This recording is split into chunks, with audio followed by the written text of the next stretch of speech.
I remember it was my first day on the job. I was an assistant scientist at the SCP Foundation, and a group of us were analyzing a new subject that had been brought in. At first glance, it just seemed to be a mass of organic matter. Heart, lungs, arteries, tissue. It was just a huge blob.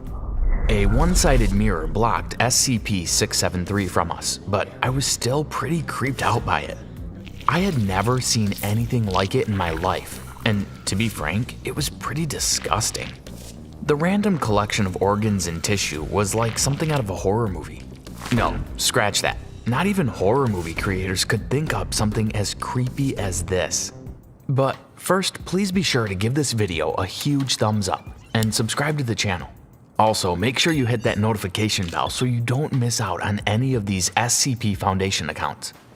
You never know when you might come across an SCP subject yourself one day, and it's always best to be prepared, so be sure to subscribe. I was with my mentor for the day, Dr. Wang. She was writing down some notes on her clipboard, and then she asked someone to head into the room to start performing some experiments on SCP-673. A man entered the room wearing a full bodysuit for protection, and he approached SCP-673 cautiously. He leaned down ever so slowly, and then he reached out with his hand and poked at the tissue. Biggest mistake of his life. Suddenly, the tendons of SCP-673 reached out and wrapped themselves around the man. He started to scream as the tentacle-like organic matter wrapped around him like a snake, and before long, his whole body was consumed by SCP-673. What I will describe next may be discomforting to some viewers. The man's body tissue began to merge with SCP-673. His skin swelled up, seeming to melt into SCP-673, and his stomach bloated up to an absurd size. I did not know this at the time, but this was actually a key symptom of SCP-673's touch. Upon contact with SCP-673, other life forms appear to experience a sort of transformation with their anatomies. In this poor man's case, his intestines were expanded at crazy speeds and actually forcing its way through his skin. Not a nice way to go. Dr. Wang ordered reinforcements to help tame the spread of SCP-673. Unfortunately, we soon discovered that any physical contact with SCP-673 would result in contamination and the resulting merging process. I could do nothing but watch as the three people that ran into the room to help were turned into nothing but blobs and tissue. Dr. Wang immediately shut the door on SCP-673's room. She ordered everyone in the near vicinity to be checked up, in case SCP-673's condition was airborne. Fortunately, none of us had any traces of SCP-673's condition in our system. I walked up to the one-way mirror and glanced into the room. There were now 4 blobs of tissue in there.